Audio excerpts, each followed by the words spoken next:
اس واقعے کو بنا بنا کے جس طرح پاکستان کی امیج کو نقصان پہنچایا جا رہا ہے پوری دنیا میں، تو یہ بھی تو ٹھیک نہیں ہے نا کہ آپ پورے پاکستان کو ایک واقعے سے جو ہے اس کو ریپرزینٹ کر رہے ہیں۔ ریاست کا 100% قصور ہے۔ کیوں قصور ہے؟ سب سے پہلے تو ریاست اس طرح کی ہارڈ لائنرز کو، اس طرح کی ریلیجس پارٹیز کو جو ہے وہ پینیٹریٹ کرتی ہے کلچر کے اندر اپنے مفادات کے لیے۔ پاکستان میں منورٹیز جو ہیں، جو جتنی بھی کمیونٹیز ہیں، وہ کیوں اتنا ڈپریس فیل کرتی ہیں؟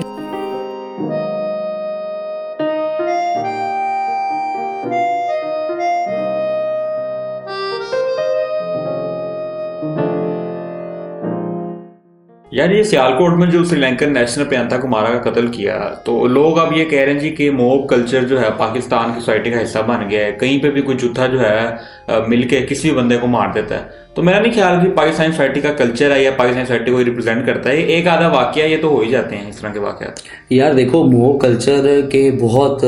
جو ہے نا ایسے اثرات ہیں جو بہت عرصے تک رہتے ہیں۔ موب کلچر کی وجہ سے پاکستان کی سوسائٹی کا جو ایک سوشل فیبرک ہے وہ تباہ ہوتا جا رہا ہے، وہ ایک ڈکلائن کی طرف ہے۔ موب کلچر ایک واقعہ نہیں ہوتا، موب کلچر کے پیچھے جڑی ایک اس کی روٹ کازز ہوتی ہیں جو کئی عرصوں سے چلتی آ رہی ہوتی ہیں۔ اسی طریقے سے پاکستان کی بھی ایگزامپل ہے۔ پاکستان میں موب کلچر جو تھا انیویٹیبل تھا، جس طریقے سے پاکستان میں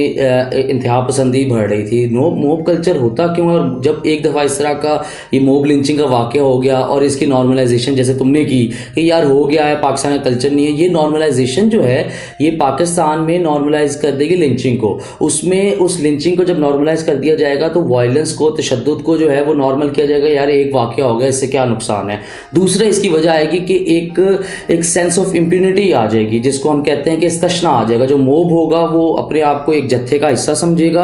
اور وہ یہ سمجھے گا کہ مجھے اکاؤنٹیبل نہیں ٹھہرایا جائے گا۔ اور اس کے پیچھے کئی واقعات ہیں جس میں جتھوں نے جو ہے وہ آ کے لوگوں پہ حملہ کیا اور اس کے اندر کسی ایک آدھے کو سزا ملی، باقی سارے ان اکاؤنٹیبل ٹھہر گئے۔ تو اگر ہم موب کلچر کو اتنا نارملائز کر دیں گے جس طرح تم نے اپنی اسٹیٹمنٹ میں کہا، تو یہ روزمرہ کے واقعات جو ہے یہ بن جائے گا اور پاکستان کی سوسائٹی کا پرماننٹ پارٹ بن جائے گا۔ یار لیکن دیکھو، اس طرح اس واقعے کو بنا بنا کے جس طرح پاکستان کی امیج کو نقصان پہنچایا جا رہا ہے پوری دنیا میں، تو یہ بھی تو ٹھیک نہیں ہے نا کہ آپ پورے پاکستان کو ایک واقعے سے جو ہے اس کو ریپرزینٹ کر رہے ہیں۔ یہ ایک واقعہ نہیں ہے، اس سے پہلے پاکستان کی جتنی تاریخ رہی ہے 73 سالہ، اس میں اس طرح کے واقعات، کئی واقعات آئے ہیں۔ اگر صرف دیکھا جائے کہ اس کا سوسائٹی پہ امپیکٹ کیا ہوا، آج پاکستان میں منورٹیز جو ہیں، جو جتنی بھی کمیونٹیز ہیں، وہ کیوں اتنا ڈپریس فیل کرتی ہیں؟ کیونکہ انہیں پتہ ہے کہ ہم اس موب لنچنگ کا اور موب مینٹیلٹی کا شکار ہو سکتے ہیں۔ موب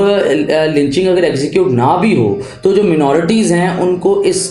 قسم کا ڈر رہتا ہے کہ اگر ہم اس ملک میں یا اس ریاست میں کوئی بات کر دیں جو دوسروں کو گراں گزرے، یا پھر جو بات بالکل بے فضول، جن کو کچھ علم نہیں ہے نہ مذہب کا نہ ہی سیاست کا، وہ ان کو موب لنچنگ کا شکار کر دیں گے۔ اور یہ ایک واقعہ نہیں ہے، اس سے پہلے کوٹ رادھا کرشن میں جو ہے وہ ایک کپل کو جلا دیا گیا، بھٹی میں پھینک دیا گیا۔ اس طرح جو ہے وہ مردان کی یونیورسٹی میں ایک طالب علم کو جو ہے وہ موب لنچنگ کا شکار کر دیا گیا۔ اس طریقے سے یہاں تو گورنرز کو جو ہے وہ مار دیا گیا ان کے گارڈ نے۔ تو یہ ایک واقعہ نہیں ہے، یہ کئی واقعات ہیں جو ڈیکیڈز کے لحاظ سے چلتے آ رہے ہیں، اور یہ پاکستان کی امیج کو تباہ نہیں کر رہے، بلکہ میں کہوں گا پاکستان کے it self another social fabric کو تباہ کر رہے ہیں۔ کچھ لوگ جو ہیں اس طرح کے معاملات کو جو ہے ریاست سے جوڑ رہے ہیں، ریاست کو اس کا ذمہ دار ٹھہرا رہے ہیں۔ تو میرا نہیں خیال ریاست کی کوئی اس میں غلطی ہے، یہ تو لوگ ان کا انڈیویجول ایکٹ ہے اور خود ہی جو ہے انتہا پسندی سوسائٹی میں پھیل چکی ہے۔ ریاست کا بالکل، ریاست کا 100% قصور ہے۔ کیوں قصور ہے؟ سب سے پہلے تو ریاست اس طرح کی ہارڈ لائنرز کو، اس طرح کی ریلیجس پارٹیز کو جو ہے وہ پینیٹریٹ کرتی ہے کلچر کے اندر اپنے مفادات کے لیے۔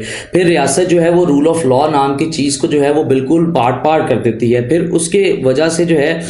جب یہ فرسٹ ٹائم نہیں ہو رہا کہ موب وائلنس کا جو ہے لوگ شکار ہو رہے ہیں۔ ریاست نے فار ایگزامپل اگر ہم چلے جائیں 1954 میں، تو ریاست کے ہی سیاستدانوں نے پینیٹریٹ کیا کچھ جتھوں کو، جماعت اسلامی کے جتھوں کو، جنہوں نے بعد میں 74 میں اتنا پریشر کا سہارا لیا کہ یہاں قانونی امینڈمنٹ کرنی پڑی۔ اسی طریقے سے ریاست نے جو ہے وہ کیا نام ہے، چند عناصر کو صرف اور صرف ایک سیاسی فائدے کے لیے یا ریاستی اداروں نے چند فائدے کے لیے جو ہے ان کو اس زمانے میں ان کو آہنی ہاتھوں سے نہیں لیا، جس وجہ سے یہ مینٹیلٹی جس میں یہ لوگ آتے ہیں 2017 میں آئے، 2018 میں آئے، اس طرح آئے اور ان کو جو ہے وہ فری ہینڈ دے دیا جاتا ہے، ان کے حوالے سے کوئی قانونی کارروائی نہیں کی جاتی، ان کے اوپر دہشت گردی کے مقدمات ختم کر دیے جاتے ہیں، جس وجہ سے ایک پورے سوسائٹی کے اندر ایک سینس پھیل جاتی ہے کہ ہم اس ملک میں جو مرضی کر لیں، ہم پریشر کو اور وائلنس کو ایز اے ٹول استعمال کر لیں، اینڈ پہ ریاست نے گھٹنے ٹیک دینے ہیں، کیونکہ ریاست نے کبھی ریٹ آف لا نہیں دکھائی۔ اسی طریقے سے سیالکوٹ واقعہ ہے، سیالکوٹ واقعے نے پولیس نے جو ہے وہ آگے بڑھ کر جو ہے تحفظ نہیں کیا، جس کی وجہ سے ادھر کے لوگوں کو پتہ لگ گیا کہ پولیس نے آگے نہیں آنا، اور بعد میں ہم جو ہماری جماعتیں ہوں گی جو اس طرح کی پوزیشنز کو سپورٹ کرتی آئی ہیں، جو ممتاز قادری کو سپورٹ کرتی آئی ہیں، جو فیصل آباد واقعے میں ایک مینیجر کو مارتے سپورٹ کرتے آئے ہیں، تو یہ اپنے آپ کو ہیرو سمجھتے ہیں، اور ان کو ڈیفینڈ کرنے والی وہ پارٹیز ہیں جن کو ریاست نے 2 نہیں بلکہ 4 سے 5 مرتبہ فری ہینڈ دیا ہے کہ آپ ملک میں آئیں، پولیس والوں کو ماریں، اور جتھوں کو جو ہے وہ آپ نکلیں اور ملک کی جو املاک ہے اس کو نقصان پہنچائیں۔ یار پھر بات یہی ہے کہ اسلامی موب کلچر کو پرتشدد واقعات کی روک تھام کیسے کی جا سکتی ہے؟ اس کا اول تو دیکھو، اگر آپ ریاست کو سمجھتے ہو کہ یا سیاسی لیڈران کو سمجھتے ہو کہ وہ اس کا کچھ کر سکیں گے، تو یہ تو ایک ایسے ہی ہے کہ خواب میں رہنا۔ جو لیڈران ہے اور جو رولنگ کلاس ہے اس کا اس کے حوالے سے کوئی ویژن ہی نہیں ہے، اس کو بس یہ پتہ ہے کہ ہم نے اپنے لوگوں کو جو ہے وہ کس طرح ایکسپلائٹ کرنا ہے، ہم نے اس طرح کی جماعتوں کو کس طرح اپنی سیاسی مفادات کے لیے جو ہے وہ ایکسپلائٹ کرنا ہے۔ یہ اسی طریقے سے ہے کہ جو ورکنگ کلاس جس طرح ورلڈ وار 2 کے بعد جو ہے وہ فاشزم کا ایک فٹ سولجرز بن گئی، تو ریاست بھی اس طریقے سے جو نچلا طبقہ ہے اس کو اپنے فاشزم کا فٹ سولجر بنانا چاہتی ہے۔ ریاستی ادارے جو ہیں جنہوں نے فیض آباد دھرنے میں ان کو پیسے دیے، وہ اپنے ایک ڈکٹیٹرشپ کا ان کو فٹ سولجر بنانا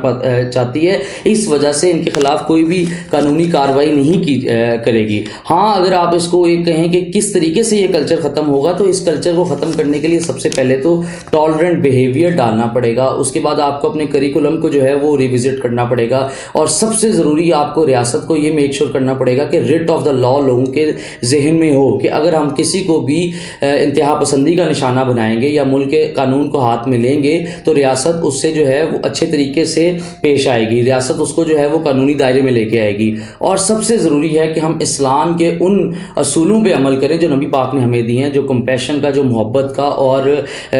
جو کیا نام ہے ایک امن کا دین ہے۔ اسی طریقے سے اس جو واقعہ ہوا پرٹیکولر سیالکوٹ والا، اس کے اوپر تو نبی پاک کی ایک حدیث ہے جو حضرت جو ہے عبداللہ بن عمر سے روایت ہے کہ جس نے کسی غیر مسلم شہری کو